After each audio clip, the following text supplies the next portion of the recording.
उस दिन आपकी कोई जमीन पर कब्जा नहीं कर पाएगा, कोई आपकी बहन बेटी को छेड़ नहीं पाएगा।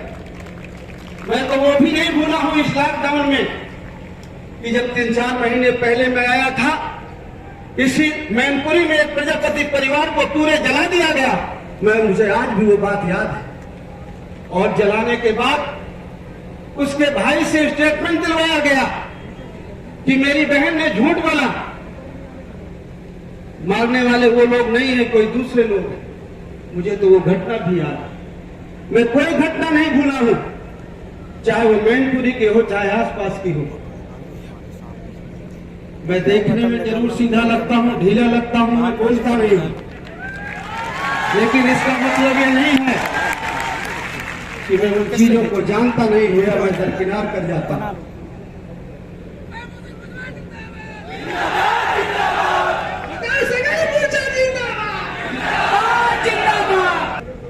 कि किस किस ने उस प्रजापति समाज की घटना में किस किस अधिकारी ने बचाने का काम किया है, और जिस दिन समय आएगा उसको जवाब जरूर देना पड़ेगा। और वो समय लाने वाले होंगे आप लोग। जिस दिन आपने अपने वोट का सही प्रयोग किया, शायद 10 महीना बाकी है, ज्यादा दिन बाकी नहीं। अगर आपने अपने वोट का प्रयोग नहीं किया तो अलग बात है, हम उस हैसियत में नहीं होंगे। लेकिन अगर आपने अपने वोट का सही प्रयोग किया तो 10 महीने बाद वो दिन भी आएगा कि आपको इंसाफ मिलेगा।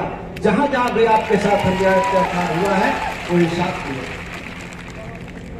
हम लोगों ने भागीदारी संकल्प मोर्चा बनाया है, अन्याय अत्याचार को रोकने के लिए बनाया है।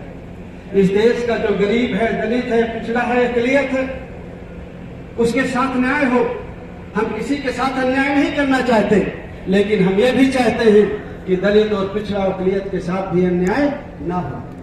ना हम चाहते हैं कि किसी के साथ जुल्म जास्ती हो, और ना हम चाहते हैं कि हम किसी के साथ जुल्म जास्ती करें। लेकिन अगर लोग हमारे साथ यही व्यवहार करना चाहते हैं, आज 74 साल की आजादी के बाद भी जो हमारे देश की समाज व्यवस्था है, जातिवादी मानसिकता है, वो पद पर हावी है, वो संविधान पर हावी है। जो संविधान ने हमें अधिकार दिया, जिस पद पर आप पर बैठे हो, आपकी जिम्मेदारी है कि आप न्याय करो। लेकिन उस पद पर बैठ करके आप पद की गरिमा नहीं रखते हैं, आपके ऊपर जाति हावी हो जाती है। आप सोचते हैं कि हम इस जाति के हैं, तो आप पद के बदल काम नहीं करते हैं कि हम इस पद में बैठे हैं तो काम करें। आप जाति देख करके काम करते हैं। और ये मत भूलिए कि आप जैसा काम करेंगे वैसा आपको मिलेगा। कुदरत के घर में देर है, अंधेर नहीं है। इसलिए मेरे दोस्तों, आपको अपनी वोट की ताकत को पहचानना पड़ेगा। मैं ये बात हमेशा से आपके बीच में कहता रहा हूं कि हमारे लोगों की FIR नहीं लिखी जाती, मुकदमा नहीं होता। जैसे प्रजापति के केस में कार्रवाई नहीं हुई, सिपाही किसकी सुनता है, इंस्पेक्टर किसकी सुनता है, तहसील CO किसकी सुनता है, SP किसकी सुनता है। मैं तो आपको हमेशा ये बात कहता हूं, सिपाही उससे बड़ा, इंस्पेक्टर उससे बड़ा, CO उससे बड़ा, SP DIG IG DGP उससे बड़ा मुख्यमंत्री सरकार जो आपके वोट से बनती है। लेखपाल, तहसीलदार, SDM DM कमिश्नर, सचिव, मुख्य सचिव, उसके ऊपर सरकार, मुख्यमंत्री जो आपके वोट से बनता है। सारी ताकत आपके वोट पे है।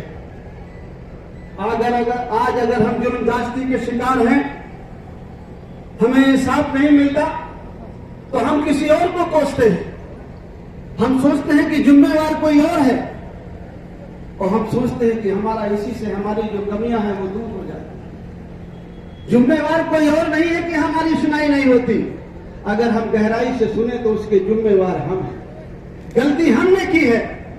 अगर वोट देकर के हम उन्हें सत्ता में न पहुंचाते तो शायद ये अन्याय अत्याचार हमारे ऊपर नहीं होते। इसलिए ये लड़ाई हम उनको ठीक करके नहीं जीतेंगे।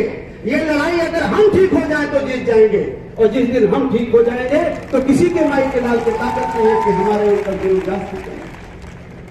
आज हमारे बच्चों के हिस्से की सरकारी नौकरियां छीनी जा रही है, रिजर्वेशन खत्म हो रहा है, और हम सोचते हैं कि जिम्मेवार कोई और नहीं पकड़ा। रिजर्वेशन खत्म करने के लिए ये हमने उन्हें अधिकार दिया है वोट दे करके। हमने तो वोट दिया भगवान के नाम पर, गाय माता के नाम पर, भारत पाकिस्तान के नाम पर। आपने वोट तो अपने बच्चे को रोजगार के लिए दिया नहीं, आपने अपनी समस्या दूर करने के लिए वोट नहीं दिया। वोट तो दिया है आपने गाय माता के नाम पर, भगवान का घर बनाने के नाम पर।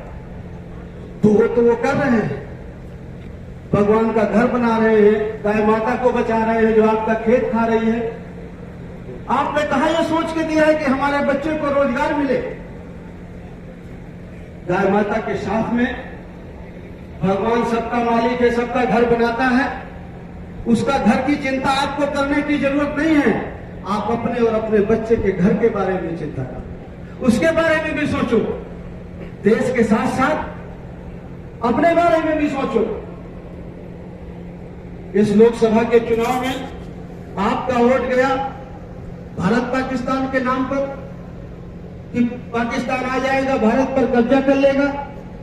7 साल पहले भी पाकिस्तान था, पहले भी भारत था, तो क्या पाकिस्तान आ गया था क्या भारत में?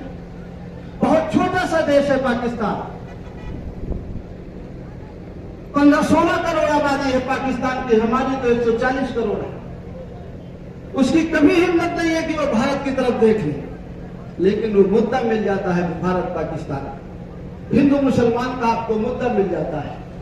कांग्रेस की गवर्नमेंट थी तो पाकिस्तान नहीं आ गया था, इन 6 सालों में 7 साल में पाकिस्तान आ गया। तो आपने सोचा बहुत मजबूत हाथों में है इसलिए वोट दे दो। अपनी सोचो, देश के बारे में सोचो, तो आप अपनी भूल गए, देश के बारे में सोचने लगे। अरे भाई, देश हमको आपको मिला के बनता है, हमको अलग करके देश नहीं बनता।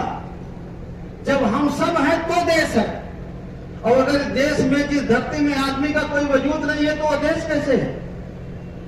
अगर आप उन्नति नहीं करेंगे, आपके बच्चे को शिक्षा नहीं मिलेगी, रोजगार नहीं मिलेगा, स्वास्थ्य नहीं मिलेगा, अगर इस देश का किसान खुशहाल नहीं होगा, मजदूर खुशहाल नहीं होगा, तो कैसे देश उन्नति करेगा?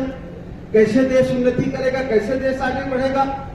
देश तो तभी आगे बढ़ेगा जब किसान खुशहाल हो, गरीब खुशहाल हो, बेरोजगार बच्चों को रोजगार मिले, मां बहनों की इज्जत सुरक्षित हो। जब हम सब सुरक्षित हो तो देश सुरक्षित हो। अगर आपको देश को उन्नति के रास्ते पर ले जाना है तो आपको पहले उन्नति अपने को उन्नति के रास्ते में ले जाना होगा। अगर आपको देश को उन्नति के रास्ते पे ले जाना है तो अपने बच्चे के उन्नति के रास्ते में भी सोचिए। जब आप सब उन्नति के रास्ते में जाएंगे तो देश उन्नति के रास्ते में जाएगा, तो देश तरक्की करेगा।